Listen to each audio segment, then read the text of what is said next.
સામાન્ય રીતે ભારતીયોની છાપ એવી રહી છે કે તેઓ જે દેશમાં જાય ત્યાં ત્યાંના સ્થાનિક કાયદાનું પાલન કરે છે, કોઈ અવળા ધંધે ચડતા નથી અને પોલીસના ચક્કરમાં પડવાનું શક્ય હોય ત્યાં સુધી ટાળે છે.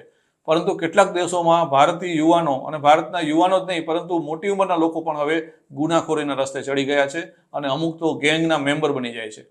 કેનેડામાં વ્હીકલ ચોરી એક માથાનો દુખાવો જેવી સમસ્યા છે. ટોરન્ટો જેવા શહેરમાં દર 40 મિનિટે એક કાર ચોરાઈ જાય છે.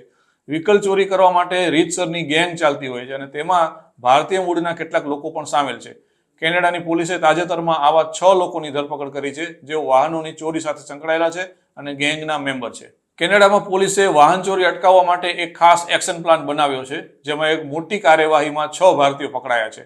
આ લોકો એક ગેંગના મેમ્બર હતા અને તેઓ વાહનોની ચોરી કરીને ફટાફટ બીજા દેશમાં મોકલી દેતા હતા અને એક આખું નેટવર્ક ચલાવતા હતા. કેનેડાએ પ્રોજેક્ટ ઓડિસી નામે ઓપરેશન શરૂ કર્યું, જેમાં કુલ 16 લોકોને એરેસ્ટ કરાયા. આ 16 લોકોમાંથી 6 લોકો ભારતીય મૂળના છે. આ બધા પાસેથી કુલ મળીને 370 ચોરાયેલી કાર પકડવામાં આવી છે અને તેની વેલ્યુ લગભગ $33 મિલિયન પણ વધારે થાય છે. પોલીસનું કહેવું છે કે આ લોકો મિનિટોની અંદર કાર ચોરી લેતા હતા અથવા ધમકી આપીને કાર જેકિંગ કરતા હતા.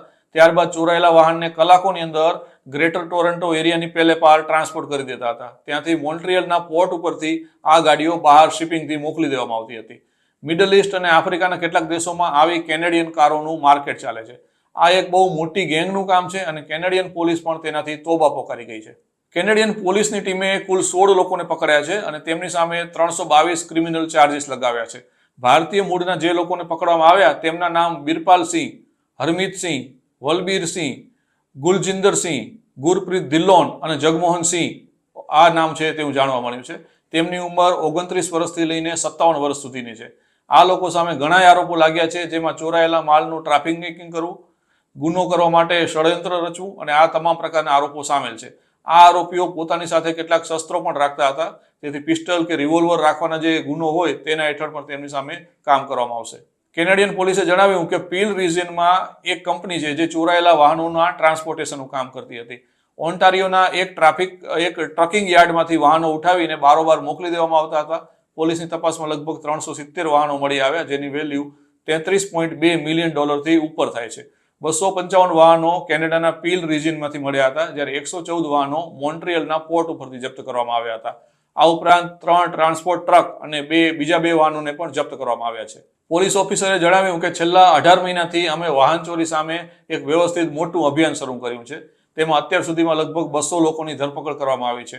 ઓટો થેફ્ટને લગતા 1600 આરોપો લાગ્યા છે અને $100 મિલિયન થી વધારે વેલ્યુના વાહનો રિકવર કરવામાં આવ્યા છે. જે હવે લોકોને પકડવામાં આવ્યા છે તેમના પરિવારજનો અત્યારે કાનૂની સલાહ લઈ રહ્યા છે, વકીલોની પાછળ દોડી રહ્યા છે, કારણ કે તેમણે હવે લાંબી કાનૂની લડાઈ લડવી પડશે. ભારતીય મૂળના જે લોકોને પકડવામાં આવ્યા તેઓ ભારતના ચોક્કસ વિસ્તારના હોય તેવું લાગતું હતું તેમના નામ ઉપરથી, અને ભારતથી કેનેડા ગયેલા ઘણા યુવાનો આ પ્રકારના ગેરકાયદે ધંધામાં સામેલ થયા છે. તેનું કારણ એ છે કે તેમાંથી મોટાભાગના લોકો એવા હોય છે કે જેમને સારી જોબ મળી શકતી નથી અને સારી જોબ મળે તેવી હાઈ સ્કિલ પણ તેમનામાં હોતી નથી. તેથી તેઓ આવા કામ ધંધામાં પડે છે જેમાં ઝડપથી નાણાં કમાઈ શકાય. ભારતે અગાઉ પણ કેનેડાને ચેતવણી આપી હતી કે ભારતમાં પોલીસ જેને શોધતી હોય અથવા ક્રાઇમનો રેકોર્ડ હોય તેવા લોકોને કેનેડા પોતાને ત્યાં શરણ આપે છે અને તેના પરિણામો પણ કેનેડાએ ભોગવવા પડશે. વાહન ચોરીના કિસ્સામાં અત્યારે તો કંઈક આવું થઈ રહ્યું હોય તેવું લાગે છે.